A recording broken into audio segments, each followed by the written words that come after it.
Quero ler com você João capítulo 3, versículo 1 ao versículo 7. Evangelho segundo João capítulo 3, do versículo 1 ao versículo 7. Peço que você tenha paciência, abra sua Bíblia.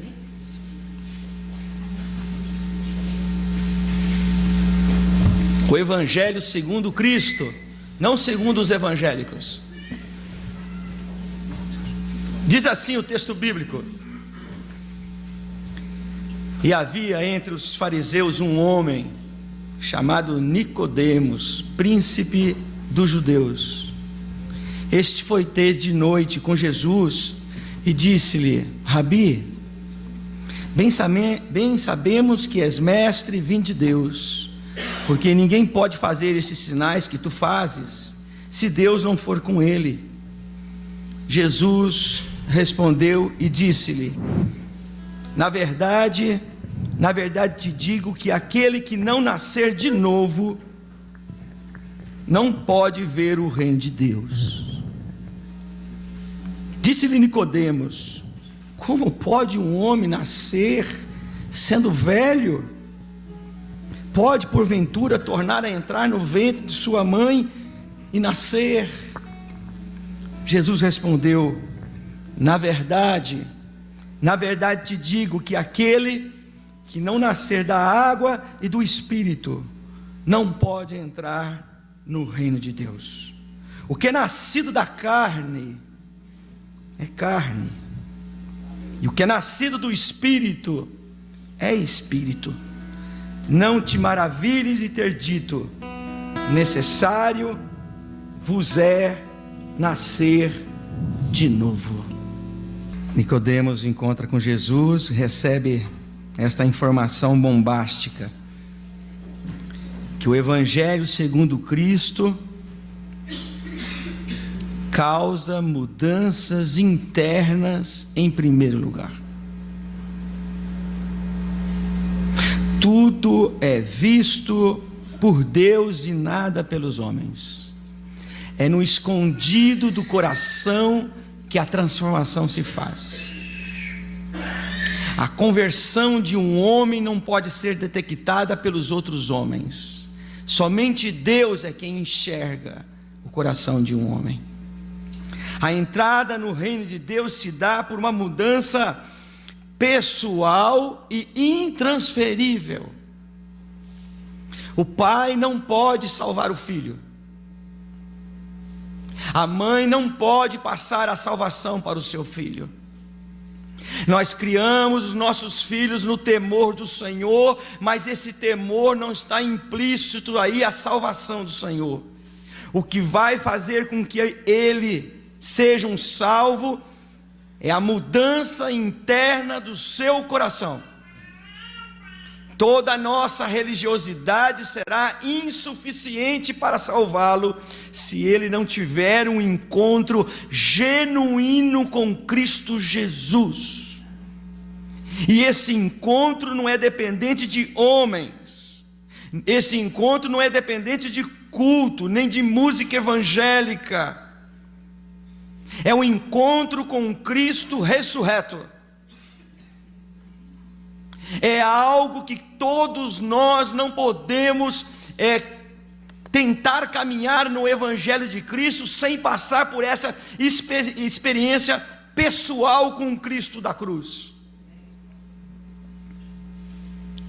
É um Evangelho que muda de dentro para fora, sem necessidade de concílios.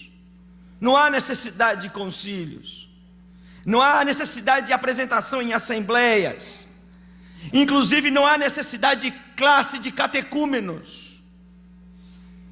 Quando uma pessoa tem um real encontro com Cristo, ele muda no seu interior. Isso é fenomenal. Ele pode ser ignorante quanto ao conhecimento bíblico, mas ele é consciente do Cristo ressurreto dentro de si.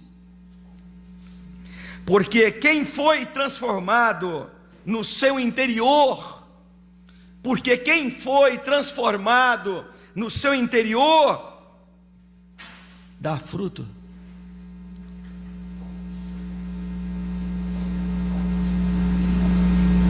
Quem teve o seu encontro com Cristo Jesus é sine qua non, ele dá fruto. Nascer de novo não é reconhecer somente que Cristo é um mestre vindo dos céus, como os evangélicos têm pregado. Nascer de novo, segundo o Evangelho de Cristo, é um Salvador presente na terra para reger a minha vida, as minhas intenções e os meus atos. Não é o pastor, não é a denominação, não é a linha evangélica ou teológica que controla a minha vida. Eu tenho a partir de então um compromisso genuíno com esse Cristo, e é Ele quem controla o que eu falo, quem controla o que eu penso, quem controla o que eu faço. Compromisso é com Ele, porque a mudança foi interna. Foi colocado algo diferente dentro dele, que ele não se pode livrar, não se pode livrar daquilo que foi colocado por Deus dentro de nós. Até tentamos fugir dele, mas não tem como fugir, porque ele colocou dentro de nós o que Paulo chama de nous, a mente, o nous do Cristo, a mente de Cristo. Paulo fala sobre a metanoia, a mudança de mente, mudança de pensamento, de intenções. Quando uma pessoa tem um encontro com um Cristo, nós não precisamos chamar a atenção dela, porque ela tem dentro dela um dispositivo divino que diz para ela: você errou, peça perdão. Você errou, reconsidere. Você errou, se humilhe. Isso é natural para quem teve um encontro com Cristo. É um evangelho, o evangelho de Cristo, que declara a minha inoperância. O meu eu não tem nenhuma operação diante de Deus. É um evangelho que detona o meu eu. O evangelho de Cristo diz que quem colocou Cristo na cruz do Calvário fui eu. O evangelho de Cristo, ele mata o meu eu, ao ponto que eu chego a dizer: não mais vivo o eu, mas Cristo vive em mim.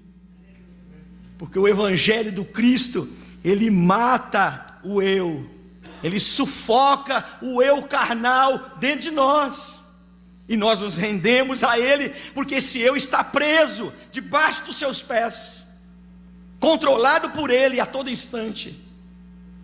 E eu posso dizer que não mais vivo eu, mas Cristo vive em mim.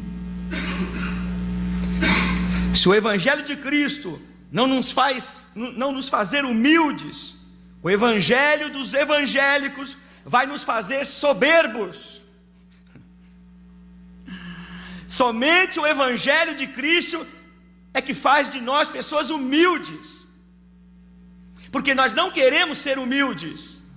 Nós somos arrogantes de natureza. Natureza humana é arrogante. Somente a cruz de Cristo fincada dentro de nós é que nos leva a ser pessoas humildes. E se o evangelho de Cristo não nos fazer humildes, o evangelho dos evangélicos vai nos fazer soberbos demais. O que vocês acham? A minha igreja, o meu ministério, o meu dom, o meu conhecimento, a elevação do eu, a glorificação do eu, é o que proporciona o evangelho dos evangélicos. Mas o evangelho de Cristo, eu morro, eu desapareço. No evangelho de Cristo, toda a honra, toda a glória e todo louvor é dado a Ele, Rei dos reis e Senhor dos senhores. Amém, igreja? A Bíblia nos diz: todos pecaram e destituídos estão da glória de Deus. Romanos capítulo 3, versículo 23.